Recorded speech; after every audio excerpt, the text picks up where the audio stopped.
বললো না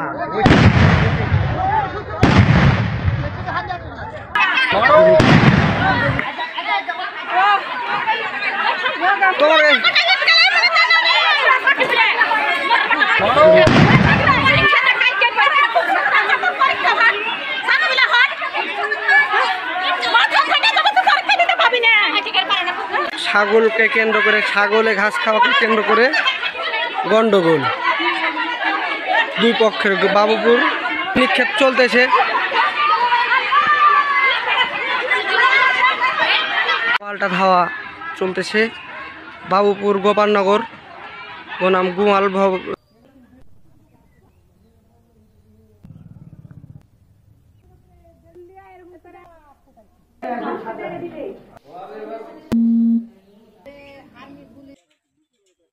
বোরখা পরে এক মহিলা আর তার সাথে আরো একটা সঙ্গী ছিল, বুঝতে পারছেন। তার অনেক দূর থেকে কিন্তু তাকে দেখতে মানে পাইনি, কিন্তু এই বাগানটা অনেক সম্ভবত ঘন, তো টিক চিহ্ন দেওয়া ছিল গাছগুলো কাটার জন্য। এই গত শুক্রবারে ওই ঘটনাটাকে কেন্দ্র করে তারা কোনো ইস্যু পাচ্ছে না কিভাবে করে তাদেরকে একটা মানে ফাঁসানো যায়। এই ফাঁসানোর জন্যই তারা বোরখা পরে এসে মিলি বেগম এবং তার সঙ্গী মিলে গাছগুলো কয়েকটা কেটেছে। কেটে আবার আপনার সন্ধ্যার দিকে সেনা সদস্য নিয়ে এসে দেখাচ্ছে। তারপরে ওনারাও দেখে গেছে আইনের লোক। আমরাও চাই ওনার সত্য উদ্ঘাটন হোক, সত্যর জয় হবে ইনশাল্লাহ। আজ 17 বছর পর সত্যর জয় হয়েছে বাংলাদেশের মাটিতে, নতুন করে দেশ স্বাধীন হয়েছে। আমরাও চাই সত্য উদ্ঘাটন হোক এবং আইনে যা দৃশ্যমিত শাস্তি সত্য উদ্ঘাটন। যদি তারাও যদি অপরাধ হয় তাহলে তারাও শাস্তি পাবে। যখন ভিতরে বাড়ির ভিতরে বললো তখন আর কিছু ভয়ে কোনটাই করতে পারলাম না। তখন আমরা ইয়ে গেলাম, তখন একটা ককটেল মেরে মেরে বেটি ছেলে বাড়ি ছেলে সবাইকে অন্যায় করেছে। ড্রেসিং সব নষ্ট করে সব ভেঙে ভেঙে ফেলে দিয়েছে। টাকা পয়সা ধরেন সোনা গয়না ভাসুর বউকে দিয়েছিল বাবাকে, ওগুলো নিয়ে গেছে, টাকা পয়সা নিয়ে গেছে, সব নিয়ে গেছে।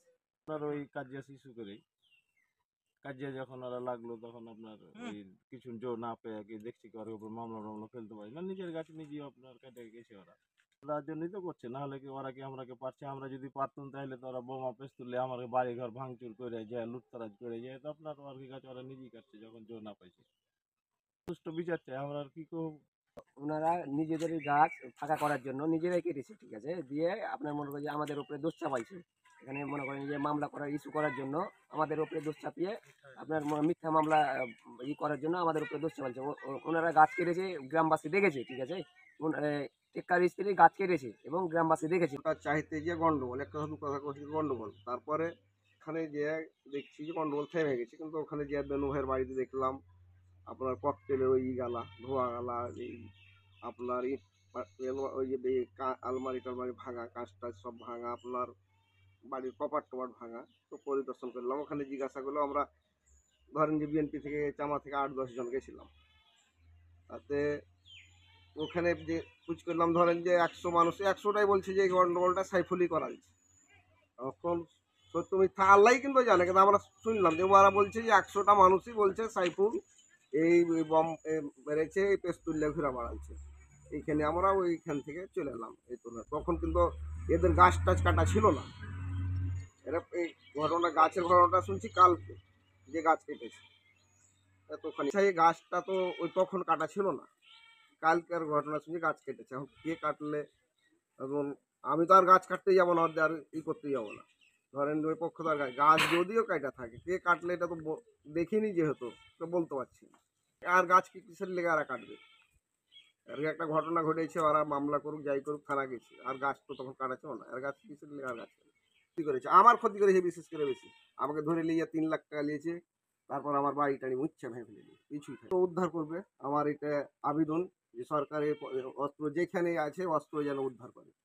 অস্ত্র উদ্ধার করে, না হলে ফের তো আবার ক্ষতি করবে। এমন হতে পারে প্রশাসন লোকও যে ওকে ধরতেই পারে, ও তো কইবে আমি মরিয়ে গেছি, আমি 2-4 জনকে লিই মরবো না। কোনটা বলছেন? আমার আবেদন সরকার কাছে অস্ত্রটা উদ্ধার করে।